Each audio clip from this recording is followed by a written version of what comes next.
Со новите сметки за струја и покачувањето на минималната плата доведена е во прашање работата на јавното комунално предпријатие Комуналец од Прилеп. Оттаму вела дека сметките за електрична енергија биле зголемени за 5 пати. Последната изнесувала 800.000 денари. Вела дека преживуваат од ден за ден.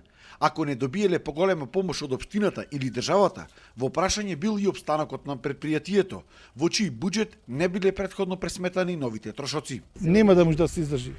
И со покачувањето на минималната плата. Тука би сакал да го спомнам и тоа. Не дека ние како комунално предпријатие сме против работниците да имаат минимална плата, меѓутоа ќе биде оптеретен буџетот, затоа што ние работиме со лимитиран буџет и не знаеме до кога ќе можеме да одговориме на потребите.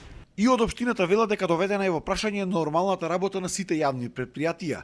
Вела дека оваа криза можела да се надмине само со поголема помош од државата и предпријатијата да плаќаат по поевтина тарифа. Сметаме дека поголемиот дел од теретот треба да го сноси власта со тоа што дали со субвенционирање или со намалување на тарифата. Со една одлука на владата каде што ќе се изедначи барем со домаќинското користење на енергијата. Инаку пред 3 месеци Прилепски комуналец започна со масовна акција за чистење на дивите депонии во околината на градот.